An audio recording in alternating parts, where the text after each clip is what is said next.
right, everybody, welcome back to another episode of another bourbon show. And it's been we've had a weird recording schedule lately.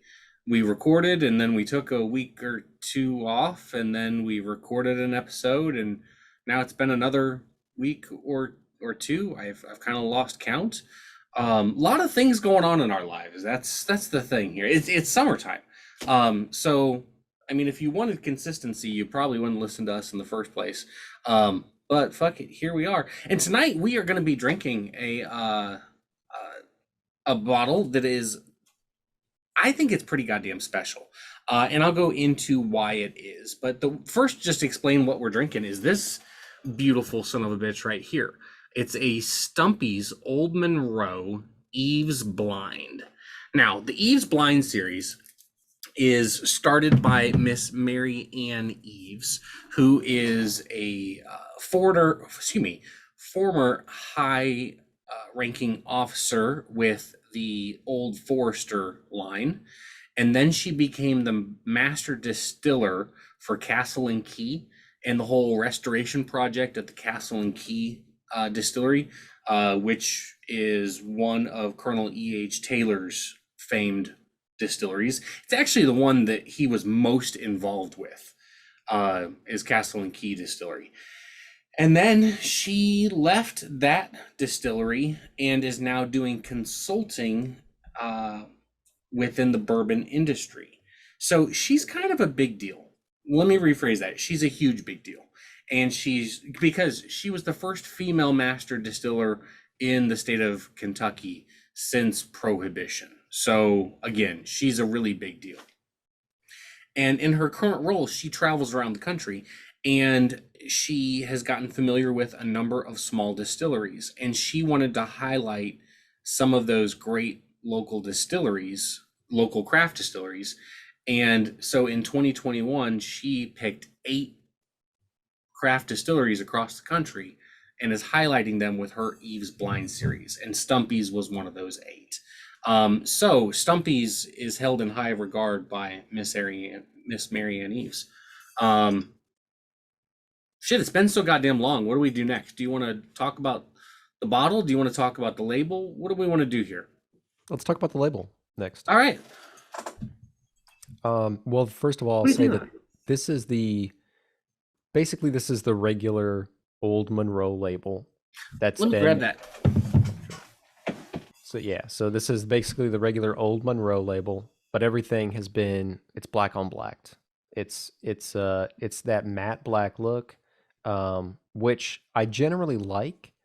And I think as a baseline, I believe I gave the Old Monroe regular bottle, I think I gave it like kind of middle of the road, maybe like 5 or 6, something like that.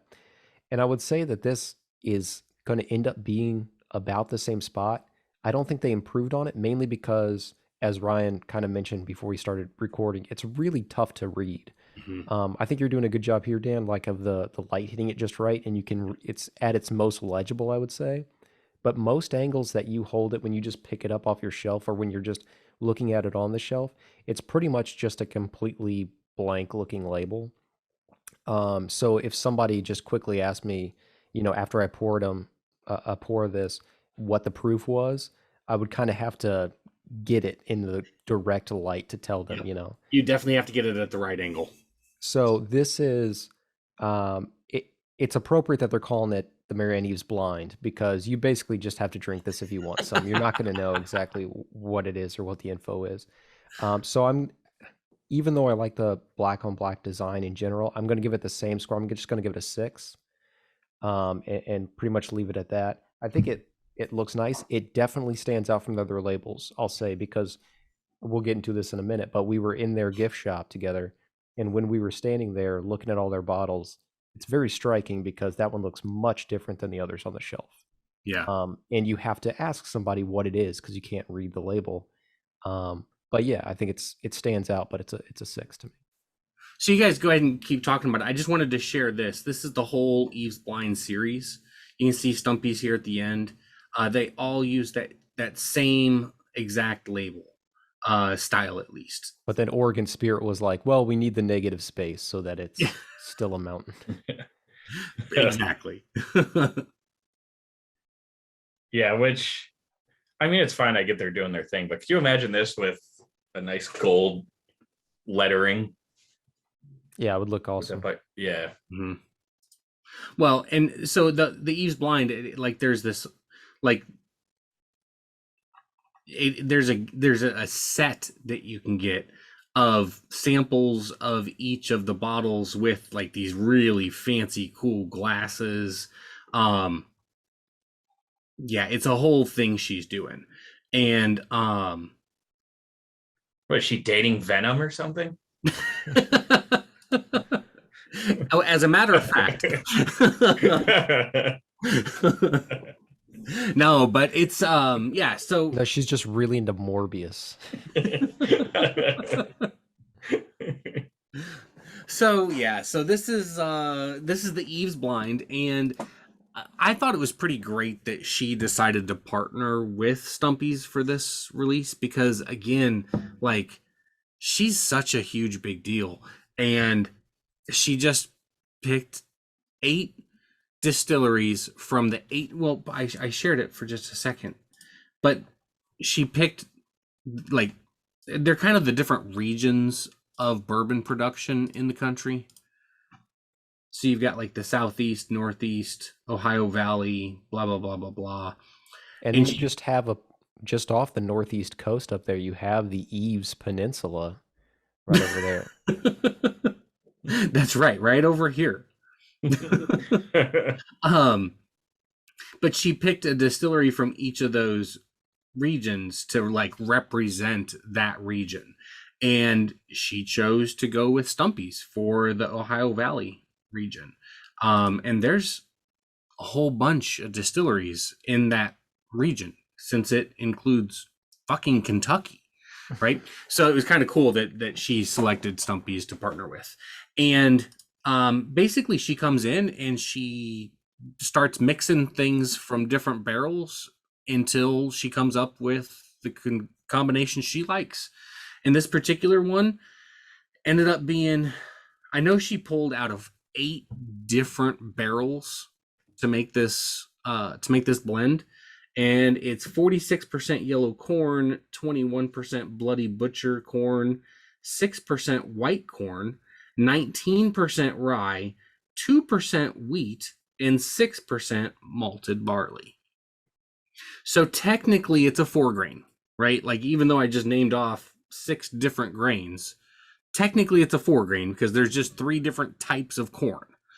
Um, and it comes in at 119.5 proof. And have you guys tried this yet? Yes. I have not. I was waiting. Did you try it at the distillery? I I didn't. You didn't, but you've tried I, it since then. Yeah. Okay. Well, let's tell the world what we think of it. Cheers, guys. Cheers. I love the nose on it. Yeah, the nose, it has like a sweetness of like jam to me, almost like a fig jam or something like that, or almost a pudding even. yeah.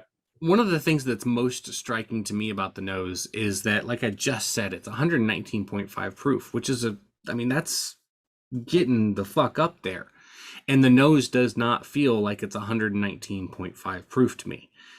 Like, if you really bury your nose in it, yeah, you get some ethanol burn, but it's not like punch you in the face ethanol burn Not at off the all. nose. So I really appreciated that in it. Get some pecans too, some pecan pie. A little caramel apple too. And baking spices through and through. But I just love the nose personally. So what do you Nice say? color. A little nice color too. Oh yeah. Yep. These it's all of the barrels. So the minimum barrel age was 30.3 and the maximum barrel age was 44.1 months, that is months. And all were 53-gallon barrels. Doesn't smell like it's a high proof, but when you drink it, You taste the proof. Oh yeah. Yeah. Yeah, there's a punch back there. Yeah, there is. There for sure is. And I got this with a couple of their other things that we might have tasted there. I definitely get some butterscotch. Yeah, I get butterscotch, I get baking spices, I get um just a little bit of, like, when I say baking spices, typically I don't mean this one, but I get some like nutmeg particularly in this, a little stronger. Like, typically when I'm talking about baking spices, I'm talking more about like cinnamon, maybe some allspice type stuff, but for this one I really get more nutmeg than anything personally. Yeah, I think And that to me a the lot of oak, yes, by the I way. was Yeah. I was gonna say a lot of oakiness on the palate is mainly what I pick up with some spices, but my favorite part is the finish because the finish is so long in this, and it kind of switches for me in between like a plum and a cherry, and then Hmm. back again. Those are two of the one big ones that I get a lot, and they, like I said, they almost alternate. And so Ryan, you mentioned like that you definitely get the alcohol content on the palate. And I do too. And I get the alcohol content at the start of the finish, but like that burn dissipates really quickly. And the like the finish I'm left with is just like an abundance of the flavors, right? Like, and I agree with Steven about the cherries and plums and some spices and a lot of vanilla and some sweetness, but it's just like that burn goes away quickly, and it's just all of these different really fantastic flavors that you're left with. I even get a little bit of peanut on this too, and because of that, it reminds me a little bit, just on the palate, of a few of the Knob Creek picks that I've had, single barrels that I've had, because they're very similar. Where the nose, you get hardly any ethanol burn. The nose is different, other characteristic wise, but then when you taste it, definitely has the punch in there, and you feel it's those are some hot picks usually. Hmm. So, Yeah, normally those are right at 120 typically. right. So yeah, there's something about it to me that ends up tasting a little bit like a Knob Creek pick. If I had to compare it to something for anybody listening who can't get this bottle or hasn't gotten this bottle. Yeah. That was with the whole series from the other distilleries. Is everything proof differently, or did she? I mean, you might not know this, but is everything 119.5? Nope. No. Okay. It's all proofed completely differently. They're all different uh, mash bills, different ages, different proofs. Um, Basically, like, if you want to be like, the best way I can put it is they gave her the keys to the rick houses, and she went mad scientist with a dropper and a whiskey thief, and coming up with different combinations to get the flavors that she wanted to represent that particular distillery.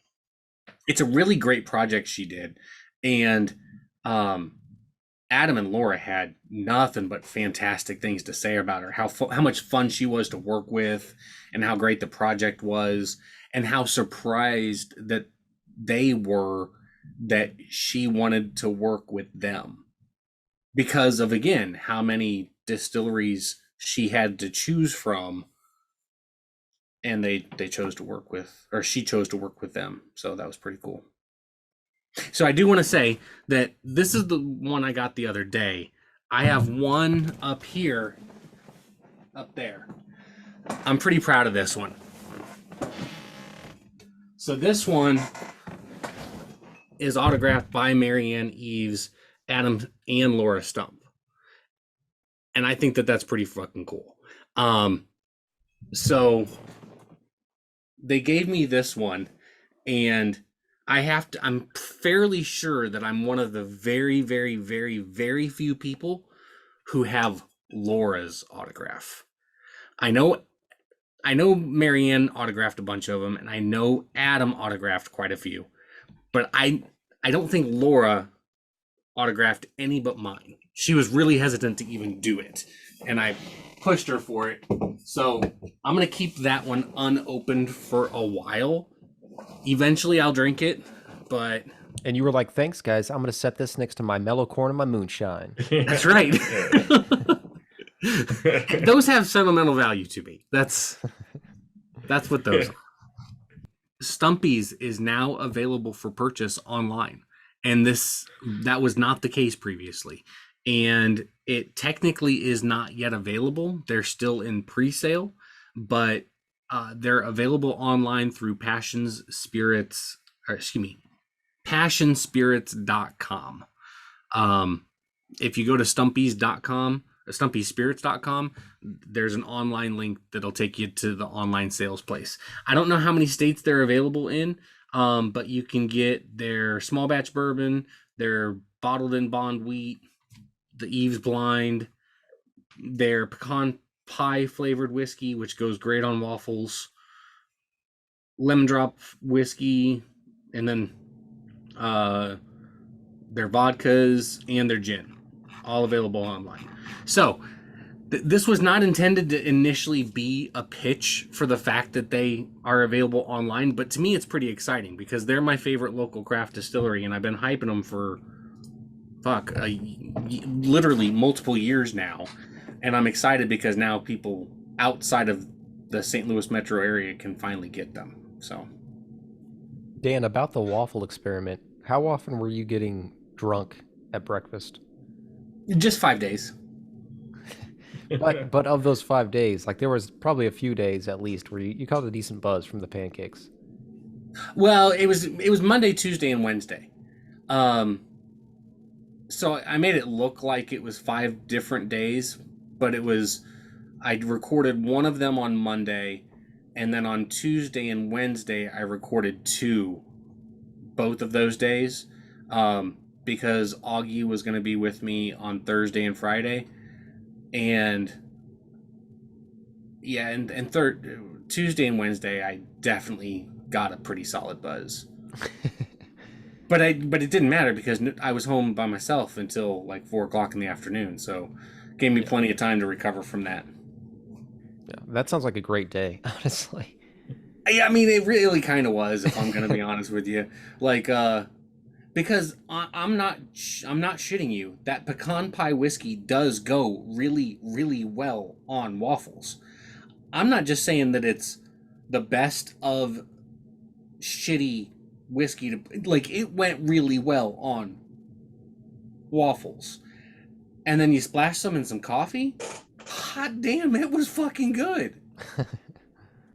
You know, this is a really great pour, and I think that it's really interesting what you're able to do with 4 grains, and it's especially interesting what Stumpy's can do with 4 grains.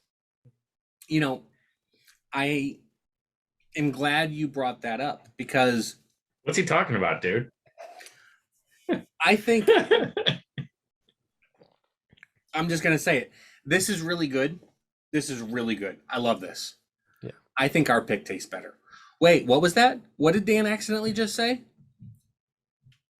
What? Maybe I'm we sorry. should make a set of overpriced glasses and put our last names on them. What's a combination of Shanto, Falsky, Namoff, and Schmidt? I don't know how we'd work in your names, but we could easily put Steve's on there. Steve's blind. But I will say, so yeah, we did a barrel pick. I don't know how else to say it. We did a barrel pick, and we did it at Stumpy's, of course. There were only 2 distilleries that made sense for us to do a barrel pick at, in my opinion. Stumpy's or Spirits of French Lick. To me, those are the only 2 distilleries that would make any sense for us to do a pick at. Unfortunately, we couldn't do one with Spirits of French Lick because they do not have distribution in Illinois. So we could not make that happen. Um, but we were able and happy to do one with Stumpy's, and we did a four. It's a 4 grain, 111 proof. Cask Uh, strength. So we didn't have to walk in there all, to get out let me get a little dropper and let me just find the perfect bottle that I can make it illegible. Okay. so what do It's you? What? really good. It's really good though. Yeah, I would take our barrel pick over this. Honest to God, I really would. Agreed. Um, so first of all, that was the first time y'all had been to Stumpy's, right? Yep. What did you think of the distillery? It was cool. I've never been, they're obviously more of a craft distillery, so you're not going to see that gigantic like Beam Suntory, Sazerac, Buffalo Trace like setup. He's working back there probably 15 hours a day doing it. It's a real cool, intimate setting, and you can see every barrel in front of you, and the whole place just smelled like whiskey. And like tasting it and then just like spitting out the floor, like throwing it like the remnants on the floor. It was just a cool experience overall. And that was my first barrel pick ever. Working for a distributor, you think I'd do one at least once, but that's one of the nice things dealing with mom and pop liquor stores is that you can go out and do these things when you're dealing with giant corporations. They're not really putting people on the streets at these barrel picks, so it was a lot of fun. Yeah, I think it was a lot of fun too. Like Ryan said, I think they have like for a small place, they have such a diversity of products, and they pump out so many, I mean, just types of alcohol, but then in addition to that, they also have candles that they've made. There's a ton of little things. There's hot sauces and things in there, some of which I know I talked to the workers and they don't all have Stumpy's distillate in them, but it's still really cool. And like Ryan said, the smell was amazing. The Rick House itself was super cool to get to walk through. The bottling line was super cool. It was obviously like, you have all this stuff that's kind of like MacGyvered together. That is, um, it's cool to see the passion, I think, come through in what you make. And if I think a lot of the time on this podcast and elsewhere in the bourbon world, I think it's really easy to talk about and get wrapped up in the cynicism of it right now. And I think to just see small distillers and what they're doing and the passion that they have is it's just kind of rejuvenating, I think. And it just makes you appreciate every little bottle you come across that much more to me. Um, and and it makes you want to go out to the liquor store and look at those bottles that maybe you've passed up a few times because you remember kind of the TLC that goes into each one of those bottles. So, You know, hearing you guys talk about it reminds me of probably it was probably 4 or 5 years ago, 2017, 2018, something like that. I was talking to a guy, and I don't even remember who it was, but I remember the conversation because we were talking about how so many craft distilleries were getting started. And he and I were both in complete agreement that there are all these craft distilleries, and I've tasted quite a few of them, and not a single one of them is making decent whiskey. And we in 2017 or 2018, we were 100% correct. We weren't bad mouthing craft distilleries. Craft distilleries just were not making very good products in 2017 or 2018. And I'm begging folks, if you still think that's the case, pull your head out of your ass because craft distilleries are making some of the best whiskeys available out there right now.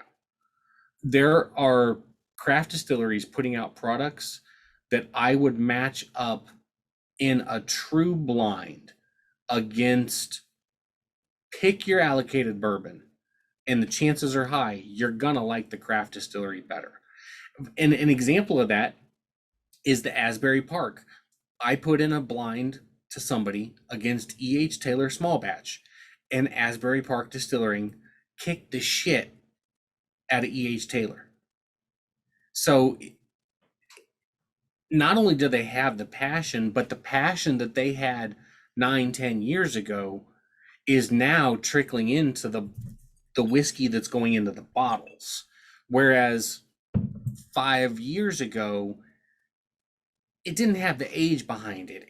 They didn't have their individual recipes figured out yet.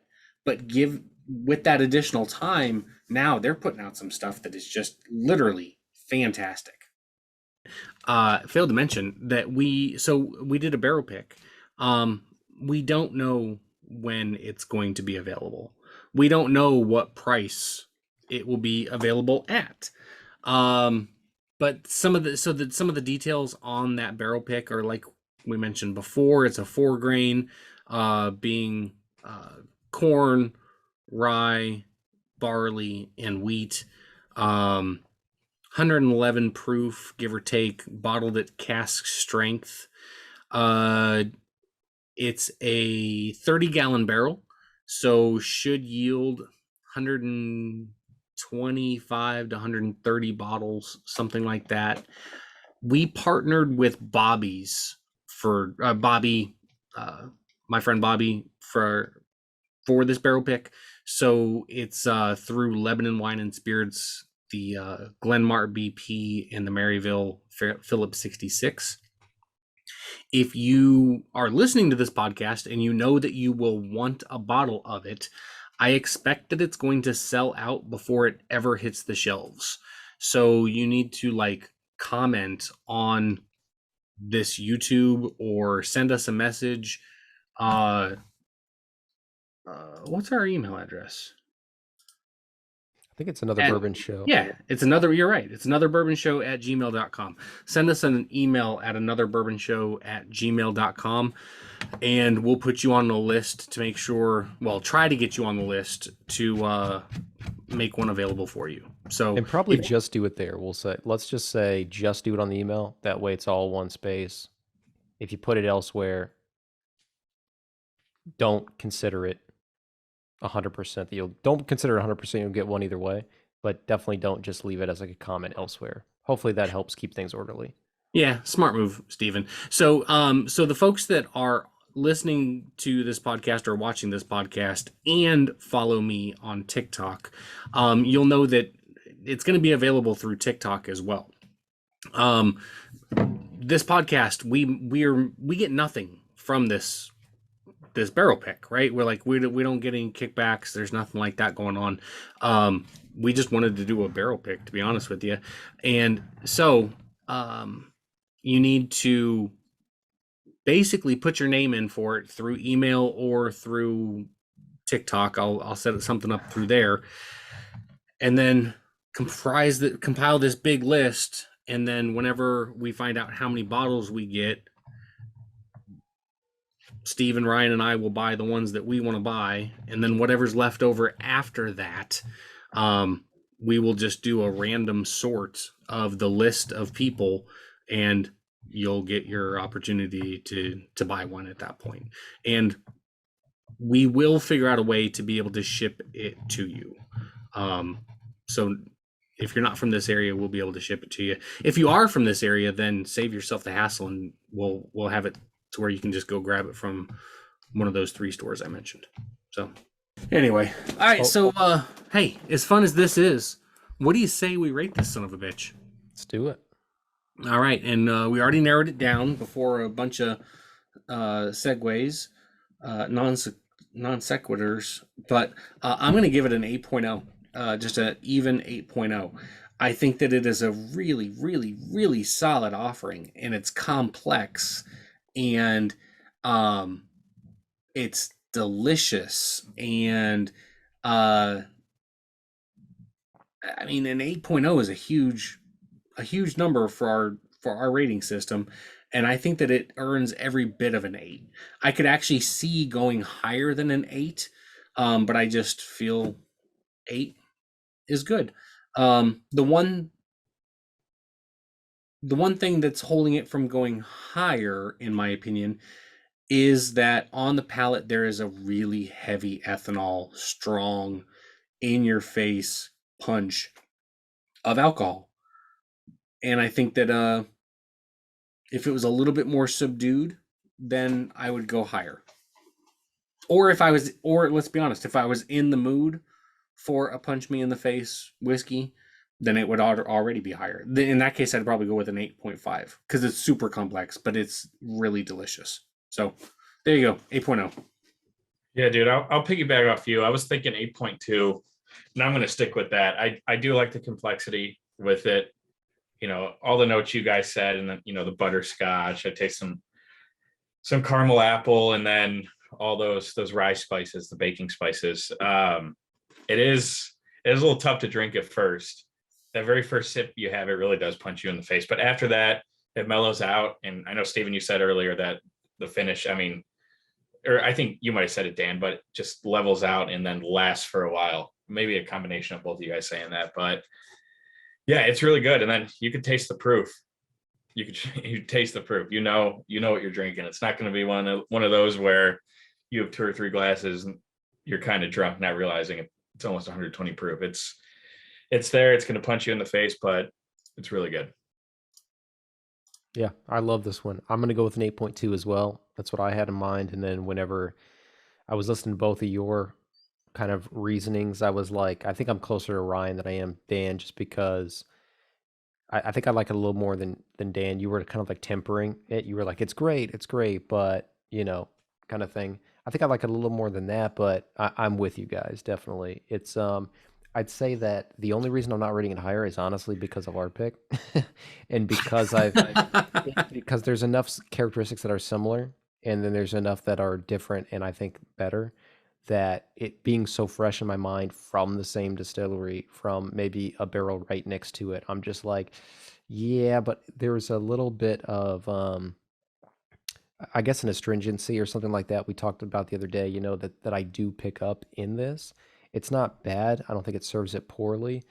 And then a little too much oak that comes out, I think, that on the palate at the front end kind of slams away anything else for a little while.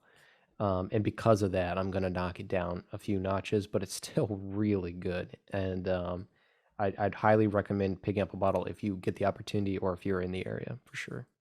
Or online at Or online. passionspirits.com. Yeah, but no, you make a really good point about, like, if we hadn't just done our barrel pick 2 weeks ago, I think you're probably right. But I do feel that our barrel pick is better than this. I really do. And I get what you're saying, Steven, because like it's kind of like, well, this is really, really fucking good. But I know for a fact Stumpy's has better in their rick house right now. Yeah. Yeah. Yeah, it is hard not to think about the barrel pick that we have. Yeah. And then because that one, it's not as, the proof's only, what difference of 8, but ours is a lot smoother. 4 alcohol percentage. Yeah. 4 alcohol percent, 8 proof. Yeah. God, I like our pick.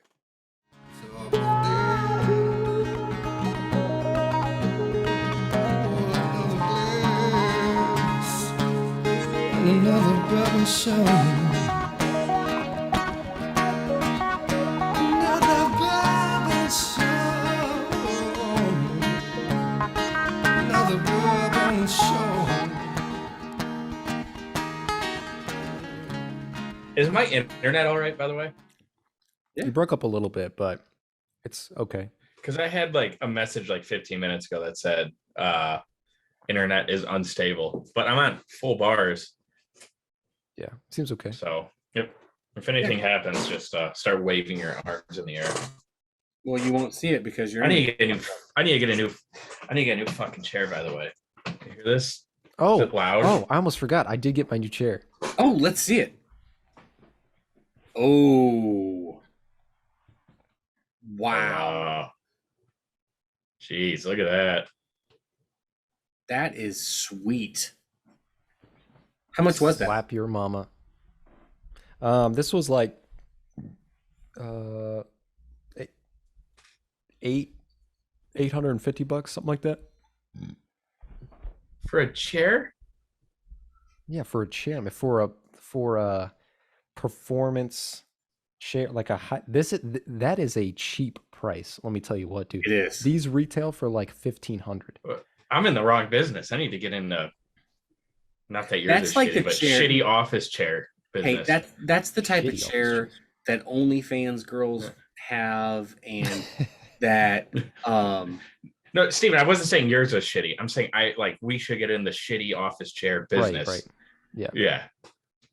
Another Bourbon show office chair. If you $2,000. I can be a part of that.